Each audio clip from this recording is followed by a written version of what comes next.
My heart is pierced by Cupid. I disdain all glittering gold. There is nothing can console me but my jolly. It is said by the ambiguous they that life happens when you're making plans. Yeah, life happens when you're making other plans, and in my case, I was planning to finish the sequel to my last novel during the month of November, which is National Novel Writing Month, and things didn't go as planned. And here's why. Hurricane Harvey hit. I know I mentioned that in the last video, but that has a lot to do with what I'm going through right now. So if I keep referring back to that, bear with me. It's just kind of the biggest thing I'm dealing with at the moment. Life as I knew it changed, and I went from being the matriarch of a 4-bedroom house in a quiet neighborhood with my husbeast and child spawn to being a refugee of one of the most catastrophic rain-producing hurricanes in recorded history. Life. It happens. Anyway, it's hard to sit down in my office to write a sequel to my last novel when my house took on 27 inches of water. So, yeah, I'm living with my husband now in this fifth-wheel trailer, and our son is with my mom, his grandmother. And that's for safety reasons, mind you, because we're rebuilding the house, and it's really not a good place for our 4-year-old to be right now. It's been a crazy past couple of months. And I guess, like myself, other unknown writers would probably tell you that their greatest challenges in their careers are busting writer's block, or dealing with critics, or fighting obscurity to get their books into the public peripheral, if not the public eye.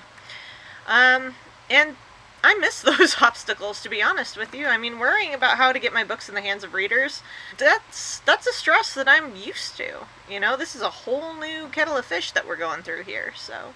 My biggest challenge right now is finding my writing zen, while basically my comfort zone has been gutted and flipped inside out by the wrath of Mother Nature, which is actually kind of cool. If I'm going to be going through anything, I would like the villain in my own story to be Mother Nature, because that's just the bomb. I'm old, I can use that phrase. So I'm sure you're wondering, well, where am I at in my novel right now, my work in progress? And I'm easily about halfway through it. Like I said, I wanted to finish it during NaNoWriMo, but we ended up, you know, having the storm, and then my husband and I both had the flu this year, even though we got our flu shots. We had to move from the FEMA-provided shelter into a fifth-wheel trailer and getting rebuilt. So NaNoWriMo did not see me meeting my 75,000 word goal, but I did get about 30-some thousand, so I have about 35,000 words left. And I need to begin the self-editing process in January. Normally I would use December as my time off, but since I can't have time off, I have to finish. I'll go straight from finishing the novel, self-editing, and then getting it to my editor, Patty, who I usually give it to in February, because February is my final editing month. Anyway, I'd like to use Right Up Our Alley vlogs, my twice a week, to kind of guide other authors, other writers, y'all, and my readers through my writing process. Everything from starting a new book from scratch, to the whole publishing process, marketing, reaching out to my reading base, that sort of thing.